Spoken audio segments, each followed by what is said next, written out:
الذين كفروا ليثبتوك أو يقتلوك أو يخرجوك ويمكرون ويمكر الله والله خير الماكرين। আল্লাহ তাআলা সূরা আনফালের 30 নম্বর আয়াত, আল কোরআনের 8 নম্বর সূরার 30 নম্বর আয়াতে এই কথা বললেন। তিনি বললেন, ওহে নবী, আপনি স্মরণ করুন সে সময়ের কথা। ওয়াইদ ইয়ামকুরু বিকাল্লাযীনা কাফারু, যখন কাফিররা ষড়যন্ত্র করেছিল, যখন কাফিররা কৌশল অবলম্বন করেছিল, মকরবাজি করেছিল। এখন কাফিররা ষড়যন্ত্র করে না? মুসলমানদের বিরুদ্ধে করে না? কম না বেশি? কথা বলুন, কম না বেশি? এখন লোক বেশি, ষড়যন্ত্র বেশি। আগে লোক কম ছিল, ষড়যন্ত্র কম কাফিররা করত।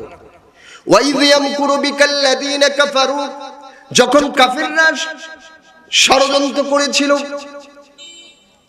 লিউসবিতুকা ওয়া ইয়াকতুলুকা ওয়া ইখরিজুক, যে তারা আপনাকে বন্ধ করে রাখবে, তারা আপনাকে দেশান্তরিত করবে, তারা আপনাকে হত্যা করবে।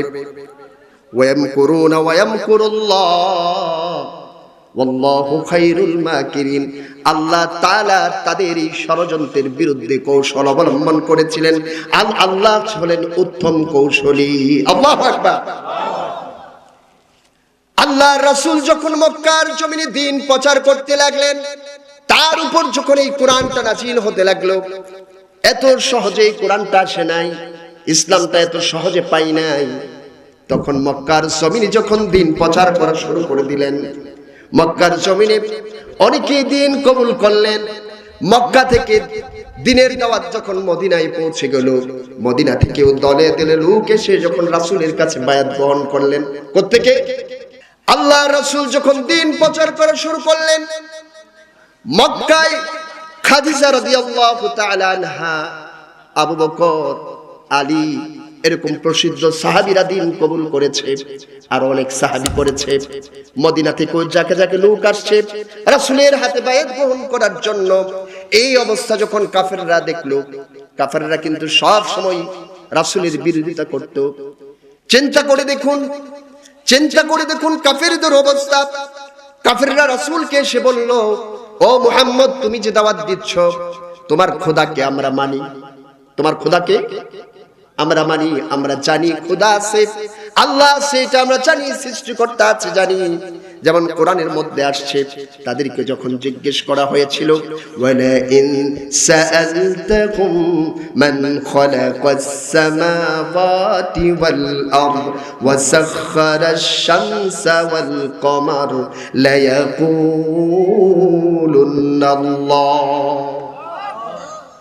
যখন তাদেরকে জিজ্ঞেস করা হতো, মান খালাকাস সামাওয়াতি ওয়াল আরদ, আসমান এবং জমিনকে সৃষ্টি করেছে, এই যে চাঁদ দেখা যায়, ওই যে সূর্য দেখা যায়, এই সূর্য এবং চাঁদকে কে নিয়ন্ত্রণ করে? তারা বলে দিত, লা ইয়াকুলুন্নাল্লাহ, অবশ্যই অবশ্যই এই সব কিছু করেছেন কে? আল্লাহ। এটা কে বলতো? কারা বলতো? এটা কারা বলতো? কাফেররা। আপনি যদি অর্থ না বুঝেন, মেসেজ না বুঝেন, তাহলে তাফসীর মজা লাগবে। কাফেরদের যখন জিজ্ঞেস করা হতো, এই আসমান জমিনকে সৃষ্টি করেছে, চাঁদ সূর্যকে সৃষ্টি করেছে, কাফেররা কি বলতো? আল্লাহ সৃষ্টি করেছে। এখন আমরাও কিন্তু বলি এগুলি, আমরা বলি না? দেখেন কাফেরের মধ্যে কি পার্থক্য আমার আপনার, এটাই শুধু মিলিয়ে নিয়ে যাবেন। কাফেররাও বলতো আল্লাহ সৃষ্টি করেছে, আমরাও বলি আল্লাহ সৃষ্টি করেছে। সুতরাং শুধু এই কথা বললে মুমিন হওয়া যাবে না। এই কথা বললে মুমিন হওয়া যাবে? মুমিন হওয়া যাবে না। নাম্বার 2, চেষ্টা করে দেখুন, আল্লাহ রাসূলকে তারা বলল, তুমি যে দ্বীনের দাওয়াত দিচ্ছ সব কিছু মেনে নিলাম, কিন্তু তুমি যে রাষ্ট্র ব্যবস্থার কথা বলছো, এই কথা শুধু বলবা না, আল্লাহর হুকুমের কথা বলবা না, আল্লাহর আইনের কথা তুমি বলবা না, কোরআনের আইনের কথা বলবা না। মক্কার সবচেয়ে সুন্দরী যে মেয়েটা আছে, ওই মেয়েটাকে তোমার কাছে বিয়ে দিয়ে দিব, তুমি যা চাইবা তাই দিব। কিন্তু আল্লাহর রাসূলকে পাঠানো হয়েছে এই দ্বীনকে বিজয়ী করার জন্য। হুয়াল্লাযী আরসালা রাসূলাহু বিল হুদা ওয়া দীনিল হক লিইয়ুযহিরাহু আলাদ-দীনি কুল্লি ওয়ালাউ কারিহাল মুশরিকুন। লক্ষ্য করে দেখুন, বলছিলাম আল্লাহ রাসূলকে পাঠানো হয়েছে এই দিনকে বিজয়ী করার জন্য। যখন মক্কায় লোক বেড়ে গেল, ইসলাম মুসলমান বেড়ে গেল, মদিনা থেকেও লোক আসা শুরু করলো, কাফেরদের মাথা খারাপ হয়ে গেল। তারা মন্ত্রণা পরিষদে বসে গেলেন। তারা মন্ত্রণা পরিষদে বসে একটা সিদ্ধান্ত গ্রহণ করলেন। তারা বললেন, মন্ত্রণা পরিষদে বসে তারা সিদ্ধান্ত নিলেন, তারা বললেন আজকের মধ্যে আমাদের পার্লামেন্ট আহ্বান করতে হবে।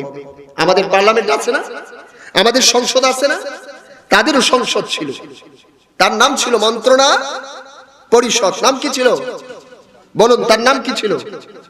মন্ত্রণা পরিষদ। এই পরিষদের সদস্য ছিল 100 জন। কতজন? কতজন? আমাদেরটা কয়জন? আমাদের সংসদের সদস্য কয়জন? 350 জন। সংরক্ষিত আসন আছে না 300 জন, ওটার ছিল 100 জন। 100 জন সদস্য ছিল। 100 জন সদস্যকে ডাকা হলো, আহ্বান করা হলো। 100 জন সদস্য। সেই দিনটা ছিল জুমার দিন, শুক্রবার দিন, 622 খ্রিস্টাব্দ, 12ই সেপ্টেম্বর ছিল দিনটা। এই আসনে বসার পরে সবাই বলল আজকে জরুরি সভা আছে, একটা বিল আনয়ন করা হবে, একটা বিল পাস করা হবে। কার বিরুদ্ধে? মুহাম্মদ সাল্লাল্লাহু আলাইহি ওয়াসাল্লামের বিরুদ্ধে। মুহাম্মদ সাল্লাল্লাহু আলাইহি ওয়াসাল্লামের বিরুদ্ধে। সবাই বসে গেল। 100 জন সদস্য চলে আসলো। নজদ থেকে একজন বৃদ্ধ আসলেন, দাড়ি পাকনাওয়ালা লোক, জুব্বা গায়ে, সাদা পাঞ্জাবি পরা, অনেক বয়স্ক একটা মানুষ আসলেন। বললেন আপনি কোত্থেকে এসেছেন? আমি নজদের অধিবাসী, নজদের শায়েখ, আমাকে একটু ঢুকতে দাও, তোমাদের পার্লামেন্টের সংসদ ভবনে আমি ঢুকবো। কারণ আমি মুরব্বী মানুষ, তাদের চাইতে বয়সে আমি অনেক বড়, আমি মনে হয় নতুন কোনো পরামর্শ দিতে পারবো। কারণ বয়সে যারা বড় তাদের কিন্তু পরামর্শ দেওয়ার ক্ষমতা বেশি থাকে। কথা বলেন ঠিক কিনা? মুরব্বীরা পরামর্শটা সুন্দর দিতে পারে না, যে বাবা তোমাদের বয়স কম, অনেক ভুল তোমরা করতে পারো, কিন্তু আমরা জীবনে অনেক কিছু দেখেছি। তাহলে কি আমাদের মুরব্বীদেরকে সম্মান করতে হবে। আল্লাহ রাসূল বলেছিলেন যে আন উকাদ্দিমাল আকাবির, আমারানি জিবরিল আন উকাদ্দিমাল আকাবির, জিবরাইল আমাকে আদেশ করছেন আমি যেন মুরব্বীদেরকে আগে রাখি। সুবহানাল্লাহ। তো ওই যে মুরব্বী মনে করলো, ওই মুরব্বী বলল আমি তোমাদের এই পার্লামেন্টে কিছু গুরুত্বপূর্ণ পরামর্শ দেব। পার্লামেন্টের বাহিরে যিনি দাঁড়িয়েছিলেন তিনি তাকে প্রবেশ করতে দিলেন। বললেন ঠিক আছে। সংসদ শুরু হয়ে গেল। সংসদ শুরু হয়ে যাওয়ার পরে স্পিকারের আসনে বসলেন আবু জাহেল। কে বসলেন? স্পিকারের আসনে কে বসছেন? আবু জাহেল। সবাই যার যার আসন নিয়ে বসে গেলেন। বললেন আজকের অধিবেশনটা হলো বিশেষ অধিবেশন। এই অধিবেশনটার একটা কারণ হলো মুহাম্মদ মক্কার জমিনে দ্বীন প্রচার করছে। মক্কার অনেক মানুষ তলে তলে ইসলাম গ্রহণ করছে। শুধু তাই নয়, ইতিমধ্যে আমরা দেখেছি মদিনা থেকেও মানুষ এসে রাসূলের হাতে বায়াত গ্রহণ করেছে।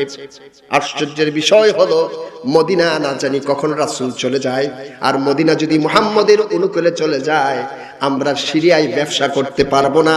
কারণ সিরিয়ায় যেতে হলে মদিনার পথ ধরে যেতে হয়। হাত লেগেছে কোথায় দেখছেন? যে না, মদিনাও মনে হয় মুহাম্মদের করতলে চলে যাবে। সুতরাং কি করা যায়, কি করা যায়, এই ব্যাপারে আমরা আজকে বিল পাস করব সংসদে। তোমরা পরামর্শ দাও মুহাম্মদের বিরুদ্ধে কি করা যায়। একজন দাঁড়িয়ে বললেন, তার নাম হলো আবুল আসওয়াদ। নাম কি? নাম কি? আবুল আসওয়াদ।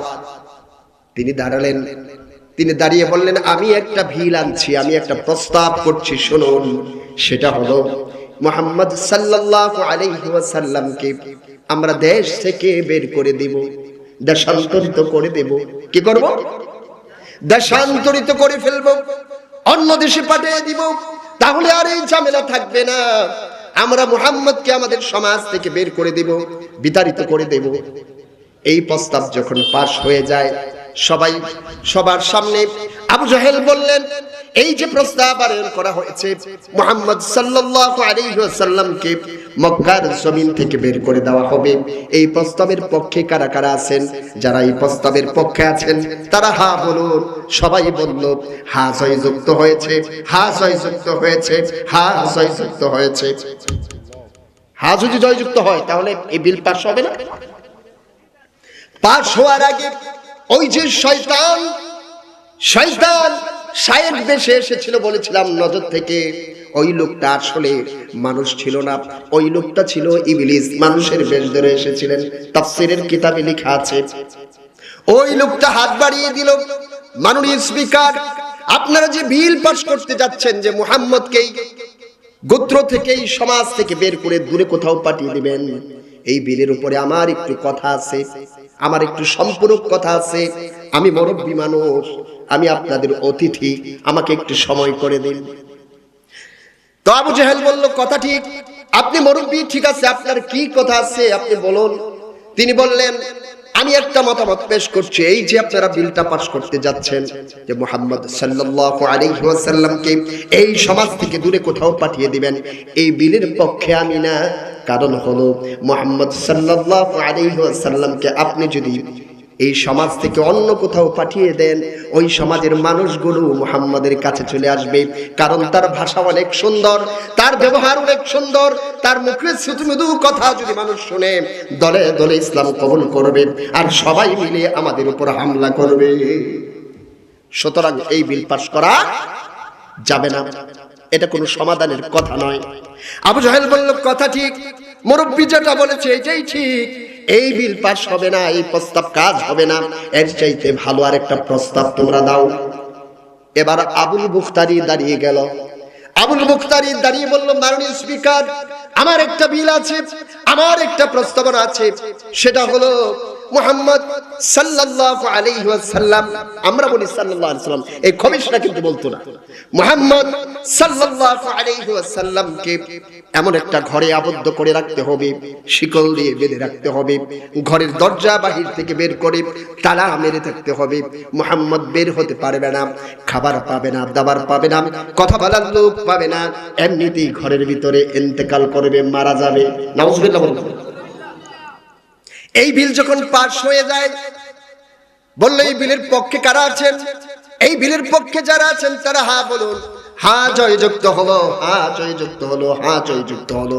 এমন সময় ওই যে ইবলিস মুরব্বী হাত বাড়ায় দিছে, বলছে এই বিলের উপর আমার কথা আছে, আপনারা বয়সে কম এই জন্য বোঝেন নাই, আমার কাছে একটু ব্যাপার আছে, বোঝার আছে, শুনুন। সেটা আবার কি? আবু জাহেল বলল ঠিক আছে আপনি বলুন। তিনি এবার বললেন আপনি যদি মুহাম্মদকে এই ঘরের ভিতরে আটকে রাখেন, তার গোত্র শক্তিশালী গোত্র আব্দে মানাফ গোত্র, তার গোত্রের লোকেরা সবাই মিলে সবাই যখন আসবে এই ঘরের তালা ভেঙে তাকে বের করে নিয়ে যাবে, অবশ্যই তাকে বেশি দিন এই ঘরে থাকতে দেবে না। কথা তো সুন্দর। আবু জাহেল বলল ঠিক আছে, এটাও পাস হবে না, আপনাদের কারো কথা শুনবো না, আমি আবু জাহেল নিজে একটা প্রস্তাব দেব। কার কথাই হচ্ছে না। আবু জাহেল তো সকল শয়তানের গুরু, তাই না? সে তো আর ভুল করতে পারে না, সে ভালো একটা প্রস্তাব আনছে। সে এবার বলল দেশান্তরিত করব না, ঘরের ভিতরে ঢুকায় রাখবো না, আমি প্রস্তাব দিচ্ছি, আমি নিজে একটা বিল আনয়ন করছি, সেটা হলো এই মুহাম্মদকে বেশি দিন দেরি করা যাবে না, আজকে রাতের মধ্যেই দুনিয়ার জমিন থেকে সরায়া দিতে হবে। নাউজুবিল্লাহ বললাম। কি করতে হবে? হত্যা করতে হবে। কি করতে হবে? কতল করতে হবে। সবাই বলল কতল তো করা হবে, তাহলে কিভাবে করব কতল? এটার ফর্মুলাটা কি? আমরা একা যদি তাকে হত্যা করি তাহলে তো সবাই এসে তার গোত্রের সব লোক এসে আমাদেরকে ধরবে। আবু জাহেল বলল না না, আমাদের 100 গোত্র আছে, 100 গোত্রের মধ্য থেকে একজন করে যুবক নেব। কয়জন করে? একজন করে যুবক নেব, সবার হাতে একটা করে তরোয়াল থাকবে, সবাই মিলে তাকে হত্যা করব। তার গোত্রের লোকেরা সবার সাথে পারবে না, আর যদি ক্ষতিপূরণ চাই সবাই মিলে দিয়ে দিব। এই বিলের পক্ষে যখন বললেন কারা কারা একমত আছেন? একমত থাকলে হা বলুন। এবার ওই শয়তান সহ মুরব্বী সহ সবাই বলে দিল, হ্যাঁ জয়যুক্ত হয়েছে, হ্যাঁ জয়যুক্ত হয়েছে, হ্যাঁ জয়যুক্ত হয়েছে। তার মানে রাসূলকে মারার জন্য সকল ষড়যন্ত্র তারা করে ফেলেছে। দুনিয়ার জমিনে এখনো বাতিল শক্তি আছে যারা রাসূলকে মারতে চায় না, যারা রাসূলকে শুধু মারতে চায় না, রাসূলের আনিত বিধান এই কোরআন এবং ইসলামকে মেরে ফেলতে চায়। কথা বলেন ঠিক কিনা? দেখা যায় মানুষের মতো আসলে তারা মানুষ নয়। হাত থাকলেই, পা থাকলেই, মাথায় টুপি দিলেই, জুব্বা দিলেই মুসলমান হওয়া যায় না, ইমানদার হওয়া যায় না। মুহতারাম হাজিরিন, এই আল্লাহর রাসূলকে তারা, এই উত্তরসূরিরা, পূর্বসূরিরা, তারা ষড়যন্ত্র করেছিল। তাদের উত্তরসূরিরাও আজও ষড়যন্ত্র করছে। ষড়যন্ত্র করছে না? নিজের স্বার্থে আঘাত হানলে দুনিয়া থেকে সরে যায়। আল্লাহর রাসূল শিহাবে আবু তালেবের 3.5 বছর জেল কেটেছেন। কয় বছর? জেল মানে কি এরকম বর্তমান যুগের ময়মনসিংহের জেলের মতো? জেল মানে কি আবদ্ধ থাকা, অন্য সকলের মাঝখান থেকে বিতাড়িত একটা কি আটক অবস্থায় থাকা, এটাই তো আল্লাহর রাসূল ছিলেন। এজন্য দিনের জন্য জেল কাটা হলো সুন্নাত। কিন্তু আমরা যারা হুজুর আছি, আমরা যারা দিনের রাহবার আছি, আমরা জেলে যেতে প্রস্তুত না। আমরা জেল খাটাকে অনেক কষ্টের কাজ মনে করি, কিন্তু চুরি করে নয়, ডাকাতি করে নয়, ধর্ষণ করে নয়। দিনের জন্য যদি আপনাকে জেল জুলুম কেন, যা কিছু ফাঁসির কাছেও যদি যেতে হয়, আপনি যেতে প্রস্তুত থাকবেন। এটার নামই হলো মুমিন, এটার নাম মুমিন। এখন আমরা আদা আদি মানি, যেটুকু আমার জন্য ভালো এইটুকু মানি, বাকিটুকু মানি না। রাসূলকে মারার সিদ্ধান্ত হলো জুমার দিন সকালবেলা তাদের এই সম্মেলন হলো, তাদের এই পার্লামেন্ট বসলো। দুপুরবেলা আল্লাহর রাসূলকে জিবরাইল আমিনের মাধ্যমে জানায়া দিলেন। জিবরাইল আমিন চলে আসলেন, বললেন, ইয়া রাসূলুল্লাহ, আজকে রাতের বেলা আপনি আর আপনার ঘরে শুইবেন না। আজকে রাত্রিবেলা আপনি মক্কার জমিন থেকে মদিনায় হিজরত করবে। রাসূল সাল্লাল্লাহু আলাইহি ওয়াসাল্লাম আলী রাদিয়াল্লাহু তাআলা আনহুকে বলে দিলেন, ও আলী, আজকে আমার বিছানার মধ্যে তুমি সবুজ হাদরামি চাদর পরে তুমি শুয়ে যাবা। আমি যে চাদরটা গায়ে দিয়ে সবুজ একটা হাদরামি চাদর পরতেন, এটা স্থানের নাম হাদরামি, হাজরামাত বলি না, ওই স্থানের একটা চাদর, সেই চাদর গায়ে দিয়ে তুমি শুয়ে যাবা। আমার বিছানার মধ্যে আরেকটা কাজ তুমি করবা, আমি আল আমিন। মক্কার কাফির মুশরিক সবাই আমাকে আলামিন বলতো, আমি সত্যবাদী আস-সাদিক বলতো। যদিও এই লোকগুলি আমার বিরোধী, কিন্তু তারা সবাই জানতো আমি ভালো মানুষ, আমি আমানতদার। এজন্য তাদের টাকা পয়সা, ধন দৌলত, অনেক কিছু আমার কাছে তারা জমা রেখেছে। আমি এই মুহূর্তে তাদেরকে দিতে পারি না। যদি সাথে সাথে দিনের বেলা দিয়ে দেই, তাহলে সবাই বুঝে ফেলবে মুহাম্মদ কোথাও চলে যাবে। বুঝে ফেলবে না? তাহলে কি করবা? তুমি লিখে রাখো, তুমি হিসাব রাখো। যারা আমার কাছে আমানত রেখেছে, এই আমানতগুলি তোমার কাছে রেখে দাও। তুমি আস্তে আস্তে ধীরে ধীরে সবার কাছে এই আমানতগুলি ফিরিয়ে দিবা। এই বলে আল্লাহর রাসূল তাকে শোয়ায়া দিলেন। এই বলে শোয়ায়া দিলেন। আর কাফেররা বাড়িটা সন্ধ্যার মধ্যে ঘিরে ফেললো। সন্ধ্যার মধ্যে বাড়িটা ঘিরে ফেললো। রাসূল দেখলেন ঘিরে ফেলেছে, রাসূল এটার ভিতরে ছিল। রাসূল কিভাবে বের হবেন? এমন সময় আল্লাহ তাআলা জিবরাইল মারফত জানিয়ে দিলেন, ও নবী, আপনি পড়ুন আর হাতের মধ্যে এক মুঠো মাটি নিন, বালি নিন, আর আপনি জবানে উচ্চারণ করুন, ওয়াজআলনা মিন বাইনি আইদিহিম সাদ্দা ওয়া মিন খালফিহিম সাদ্দান ফাআগশাইনাহুম ফাহুম লা ইউবসিরুন। ও নবী, আপনি এই আয়াতটা পড়ুন। এটা সূরা ইয়াসিনের 9 নম্বর আয়াত। কয় নাম্বার? সূরা ইয়াসিনের 9 নম্বর আয়াতে আল্লাহ বলে দিলেন, আমি তাদের সামনে এবং পিছনে দেওয়াল তুলে দিলাম, তাদের চোখের উপরে আবরণ ঢেলে দিলাম। ফাগশাইনাহুম ফাহুম লা ইউবসিরুন, তারা দেখতে পেল না। আল্লাহ রাসূল এক মুঠো মাটি নিয়ে, বালু নিয়ে ছিটায় দিলেন। কাফেরদের চোখের মধ্যে যে পড়লো, চোখের মধ্যে যখন বালু পড়ে যায় তখন কেউ আর দেখে না। দৃষ্টিটাকে আল্লাহ ধরে নিলেন। এর ফাঁক দিয়া রাসূল বের হয়ে গেলেন। কিছুক্ষণ পর কাফেরদের আরেক লোক এসে বলল, তোমরা এখানে দাঁড়িয়ে আছো কেন? তারা বলল, আমরা মুহাম্মদকে হত্যা করব, এজন্য দাঁড়িয়ে আছি। বলল, মুহাম্মদ তোমাদের অনেকক্ষণ আগেই ধোঁকা দিয়ে বের হয়ে গেছে, তোমাদের প্রত্যেকের মাথায় মাটি দিয়ে চলে গেছে। সবাই হাত দিল মাথার উপরে, সবাই মাথার উপরে হাত দিয়ে দেখে কথা তো ঠিকই, মাথার মধ্যে আমাদের বালি। হায় হায়, আল্লাহ তাআলা তাকে বের করে নিয়েছেন। ওই যে আল্লাহ বলেছিলেন ওয়া ইয ইয়ামকুরু বিকাল্লাযীনা কাফারু লিয়ুসবিতুকা আও ইয়াকতুলুকা আও ইউখরিজুক ওয়া ইয়ামকুরুনা ওয়া ইয়ামকুরুল্লাহ ওয়াল্লাহু খায়রুল মাকিরিন। আল্লাহু আকবার।